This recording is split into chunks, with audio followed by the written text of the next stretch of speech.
À la maison de la plage, Finn tient une alliance en diamant et demande à Steffi de l'épouser maintenant avec elle comme témoin.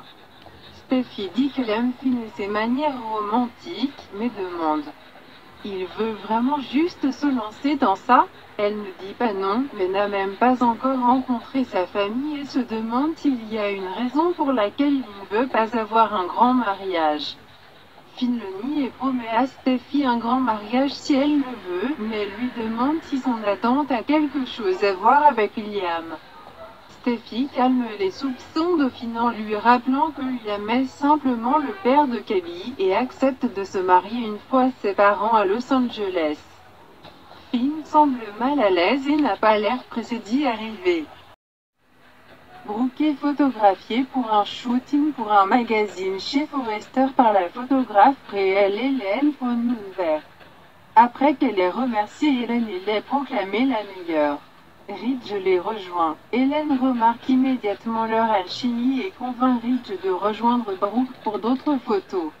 Ils s'amusent pendant qu'Hélène prend d'autres clichés. Puis Brooke et Ridge disent au revoir au célèbre photographe.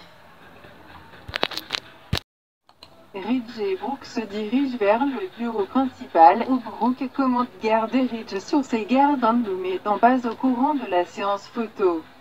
Brooke obtient un lien vers l'article du magazine d'Hélène puis montre Ridge. Ils regardent les photos d'eux ensemble, ce qui déroute Ridge qui pensait que l'article porterait sur Brooke. Surprise, dit Brooke. C'est une façon d'honorer leur amour. Ridge remarque que le titre s'adresse à eux en tant que co-PDG de Forrester Création et dit qu'ils doivent régler ce problème. Steffi ne serait pas content. Brooke ne semble pas dérangé par cela. Au bureau d'études, Paris termine un appel puis discute avec Zin de Dubaï en cours chez Zoé. La conversation tourne sur la douleur que Quinn et Carter ont causée à Zoé et Eric. Au loft, Carter admet à Quinn qu'il ne pouvait pas se débarrasser de son portrait comme Eric l'a demandé. Il note également que représenter Eric dans son divorce est un conflit d'intérêts majeur. Quinn est d'accord, mais si c'est leur dernière fois ensemble, elle compte profiter au maximum du moment. Elle comble Carter de compliments et de l'avoir fait se sentir si libre. Être Madame Eric Forrester lui a toujours fait sentir qu'elle n'était pas assez bien. Cependant, être avec Carter, lui aussi jure de ne jamais cesser de penser à elle et de toujours se souvenir de ce qu'ils signifient l'un pour l'autre.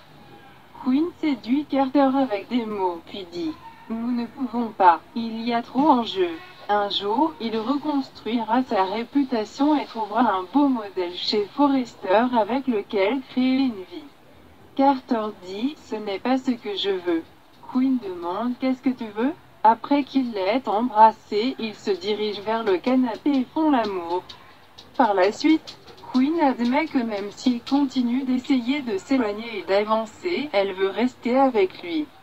Mais elle sait aussi que cela doit se terminer et qu'ils finiront par avoir leur dernier baiser et se dire au revoir. Carter l'embrasse passionnément.